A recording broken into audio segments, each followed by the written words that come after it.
Welcome everyone. Today we are going to start parenchyma tissue. So parenchyma tissue is basically permanent tissue, and permanent tissue are composed of those cells they lose their dividing capacity. When cell have their dividing capacity, then it is called meristem tissue. But when the cell of meristem tissue they basically lose the capacity of cell division, then it transformed into permanent tissue.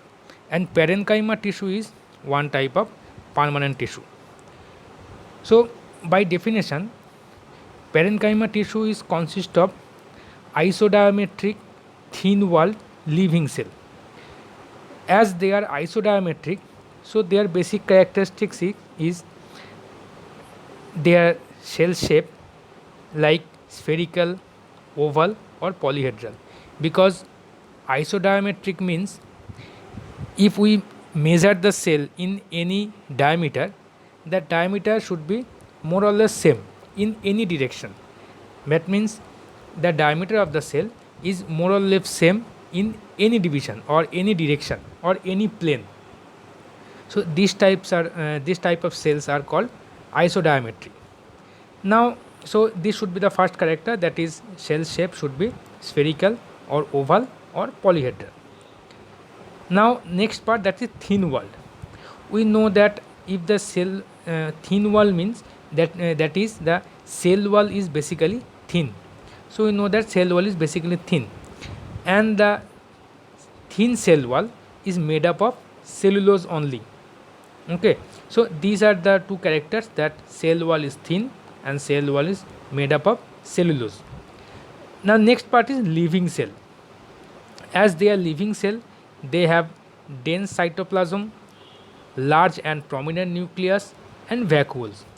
These three things are basically present in every living cell, means every living plant cell or animal cell or whatever. But in case of animal cell, vacuoles are absent. In case of plant cell, vacuoles are present.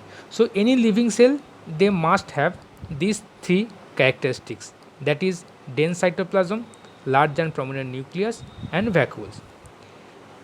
Next, another features of permanent tissue, that is intercellular space. Intercellular space means the space that is present between two cells. So in the case of parenchyma tissue, intercellular space is present. If we see the diagram, then according to the diagram, here we see that these are the space between the two cells, means this one is a cell and this one is a cell, and the middle portion there is a gap. This particular gap is called intercellular space. We have already mentioned in the diagram that this gap and these gaps are basically present. So these gaps are called intercellular space. Now moving to the location, where does parenchyma tissue found in plant? Basically, as they are living cell, so all the soft part, that means if any soft part present in plant, so that soft part must contain parenchyma cell or parenchyma tissue.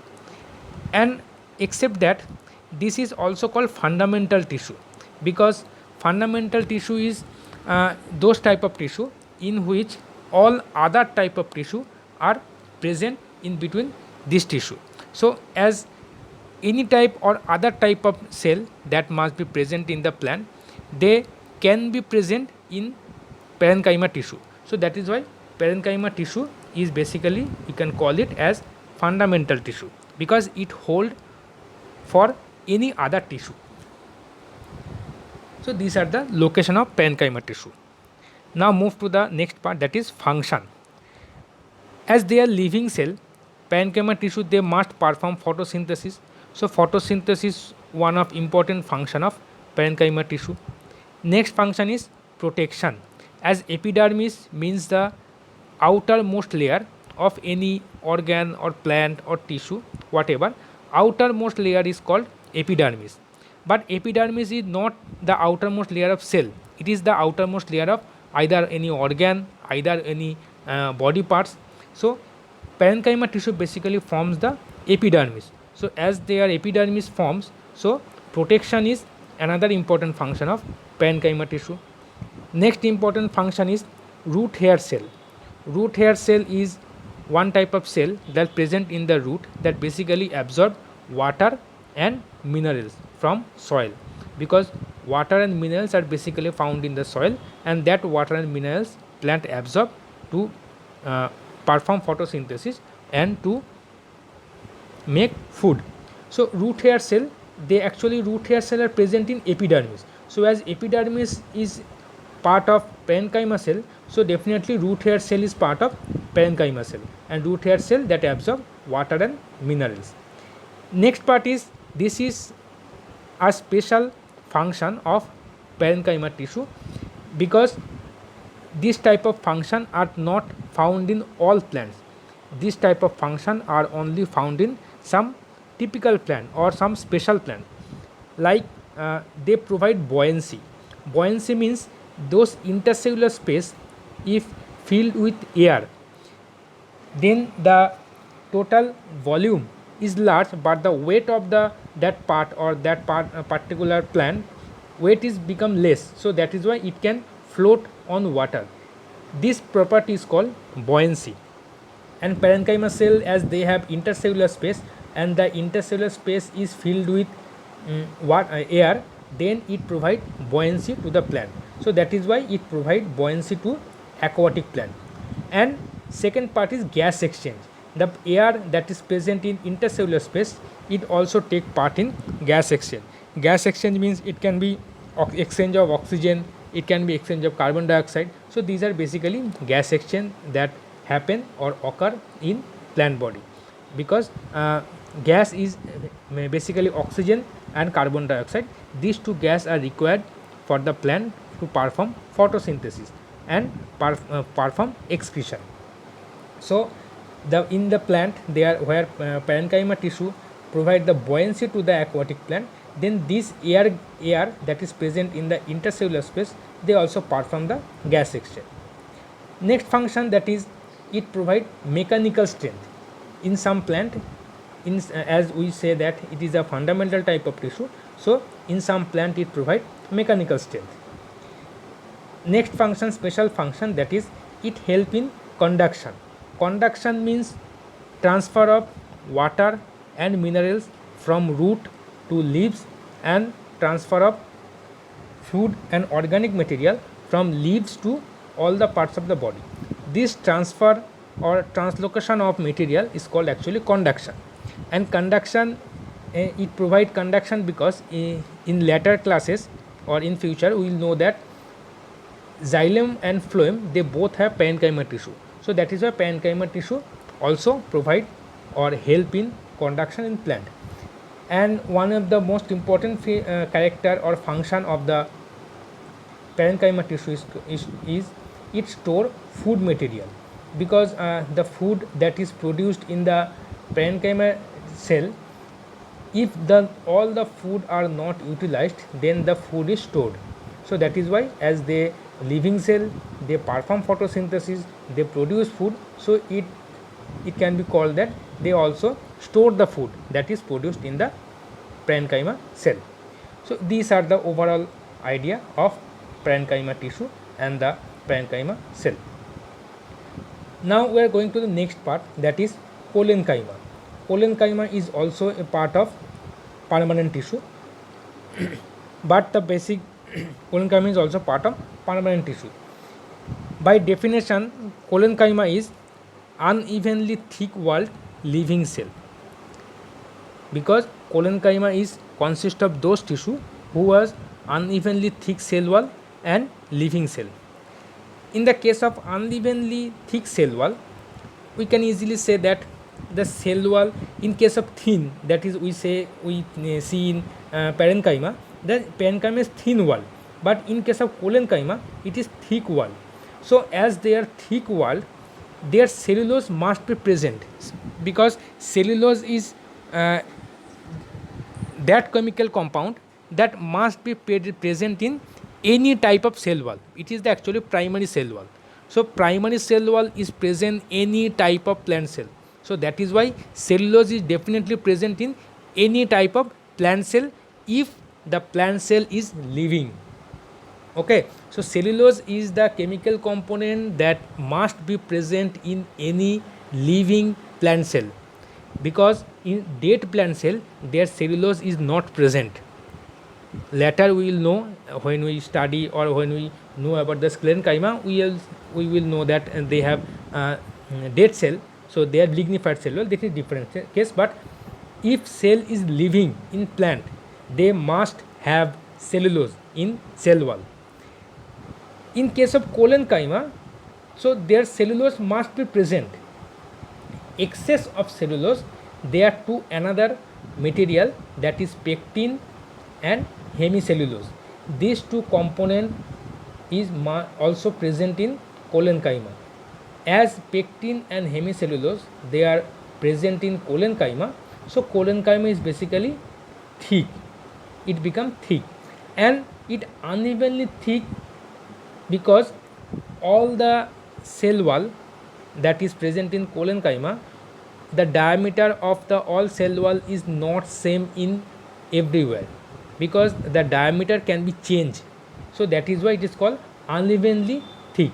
Means in some places the cell wall of collenchyma cell they are thick, in some places the cell wall of collenchyma cell they are thin, but whatever, they have these three organic component as their cell wall, that is cellulose that must be present. Except cellulose, their pectin and hemicellulose, these two are also present. So this can be the basic difference between parenchyma and collenchyma. Here parenchyma, cellulose, only cellulose is present, but in case of collenchyma, except cellulose, their pectin and hemicellulose both can present. Either only cellulose present in case of where cell wall is thin, but where cell wall is thick, they are except cellulose, pectin and hemicellulose both are present. Now going to the next part, that is living. As you know that living cell have some basic properties, that is they have dense cytoplasm, they have large and prominent nucleus, and as they are plant cell, so vacuoles are present.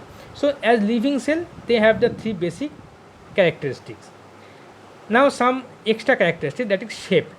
As we know that the cell wall of collenchyma is unevenly thick, so their shape can also be changed. If we make a transverse section of collenchyma, then the cell looks like circular or oval. This is the transverse section of collenchyma. So here we can say that, we can see that some like these cells are circular, these middle cell are oval, so they have different shape, but more or less they are isodiametric. That means they have the more or less same diameter in any plane or any direction. This is the transverse section of collenchyma. But if we make a longitudinal section of collenchyma, then the cells is elongated. Means this is the longitudinal section of collenchyma. So we can see that elongated cell. So these are the cell wall that is unevenly thick, these are the nucleus, and these are the cytoplasm. If we cut the cell in this direction, as my mouse is rolling, if we cut the cell in this direction, then we can see that collenchyma cells are basically this type of shape, they have this type of shape. Okay, so if we see the collenchyma in transverse section, the shape of the cell is either circular or oval, and if we see longitudinal section of collenchyma, then the cell looks like longitudinal, elongated shape. Now location where the collenchyma cell can be found. Collenchyma cell can be found in stem and leaf of dicot plant. Dicot plant is those type of plant whose seed have two seed leaves, but monocot is those type of plant whose seed have only one seed leaf. Seed leaf is different thing, but you just have to remember that in stem and leaf of dicot plant collenchyma can be found, but in root, in case of root, collenchyma is absent. So their location is specific, that is collenchyma specifically found in stem and leaf, but is specifically absent in root. So root is devoid of collenchyma. So all the function that collenchyma perform, they are basically absent in root. Now move to the function of collenchyma. Basically, as their cell wall is thick, so basically they provide the support, to the plant. And to which part it support the growing part. Growing part means the part that is continuously growing in the plant. This growing part is supported by collenchyma, because collenchyma cell wall has thick wall, so it has some strength in their cell or in their tissue. So basically they support the growing part of the plant. And another thing, that is it provide tensile strength.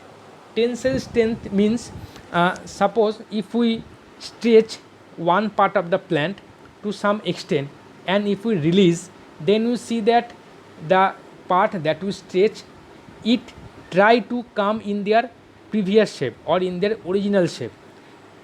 It is more or less similar to elasticity. Okay, so elasticity means that if we stretch something and then we release it, then it try to come to their previous position or its original position. Same thing is happened in those parts of the plant where collenchyma is present. If we stretch some branch of the tree to some extent and release it, then it again become straight. So this property is basically called tensile strength. Okay, tensile strength means when we stretch some part of the plant and release it, then it try to come to their previous position or original position. This type of strength is called tensile strength, and this strength is provided to the plant by collenchyma, because all of the function that is performed by collenchyma, this is because of unevenly thickened cell wall. And another function it perform in some cases, that is if chlorophyll is present in collenchyma. As they are living cell, we see that as they are living cell, so chlorophyll can be present or cannot be present. But if collenchyma contain chlorophyll in its cell, then that chlorophyll perform photosynthesis. So as parenchyma, they perform photosynthesis in normal time, but in some cases collenchyma also perform photosynthesis if chlorophyll is present in the cell of collenchyma. So these are the basic structure, and these are the basic function, basic characters of parenchyma and collenchyma tissue, or the parenchyma or collenchyma cell. As they are permanent cell, so they lose their capacity of divide. That means parenchyma and collenchyma, they originate from meristem tissue. When meristem tissue they become lose their dividing capacity, then they transform into or become parenchyma tissue or collenchyma tissue. Okay, in the next class we will discuss about the sclerenchyma tissue. This is another part of permanent tissue. Thank you.